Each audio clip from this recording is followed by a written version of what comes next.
South Dakota Republican Congresswoman, House Ways and Means Committee member, key Republican Party leader, Noem with us right now. Congresswoman, to a man and woman, a lot of the leadership I've talked to, they're worried that the president shouldn't push this back too much. What do you think?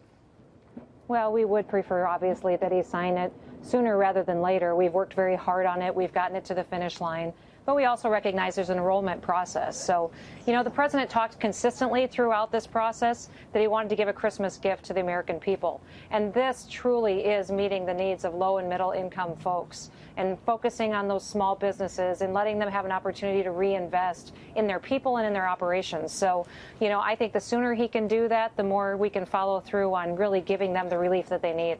Here's where I'm confused, and you're always polite handling my idiotic confused questions.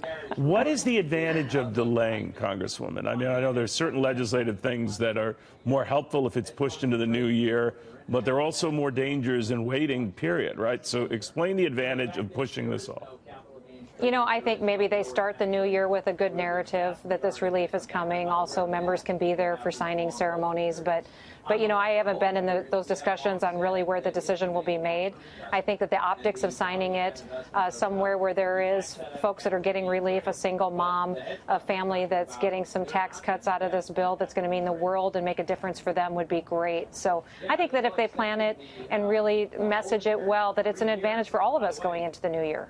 You know, today we had our first signs, Congresswoman, where a couple of companies, AT&T among them, Boeing, you know, already committing to use that money for their workers or charitable endeavors. Do you want to see more of that? What if other companies say, you know what, we're just going to plow it into our stock and help our shareholders? Would you be disappointed if they did just that? But, Neil, I sit on the Ways and Means Committee that wrote the House bill, and then I've been on the conference committee that negotiated the differences between the two bills and produced the final product that we have. We've heard companies coming to us over and over again about how they're going to move back to the United States, how they're going to create jobs, how they're going to reinvest in their people. Over and over, they've told us they're going to raise wages. In fact, a lot of our analysis that we've done has been based off of those projections and then looking at tax cuts in history and what happened and how companies and families reacted. So this is based on all of these projections we have is based on knowledge that we already have of indications that they've given us that they will make their people's lives better. You hope, right? I mean, because I can remember the Bush tax cuts and the temporary reprieve, tax break to bring that money home. A lot of them didn't do that. Now, maybe there's more pressure for them to do that. But in other words, you're optimistic they will. I'm optimistic because it's permanent. We gave them certainty, which is what business needs. Gotcha. We also met the needs of families that haven't seen a wage increase. They need more money. You know, Neil, if you remember the statistic, half of Americans don't have $400 for an emergency situation. This is going to give them that kind of relief that they need. I tell the story all the time of a mom I met in a grocery store, handful of coupons and a cart full of generic food, and she said, when is it going to get better? Today it got better. Today it got better because we gave her more money that she can meet her family's needs.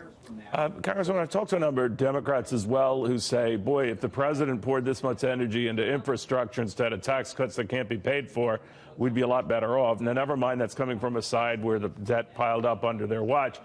Do you think that that is the next area and that should be the next focus, and that's where bipartisanship might be found?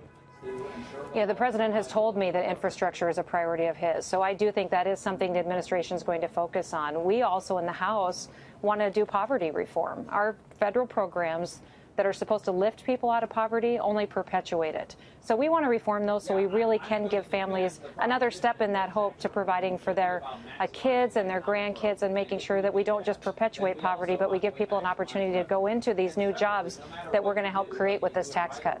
Congresswoman, thank you again. Congratulations. Good seeing you. Thank you, Neil. Good to see you, too. Congresswoman Noem.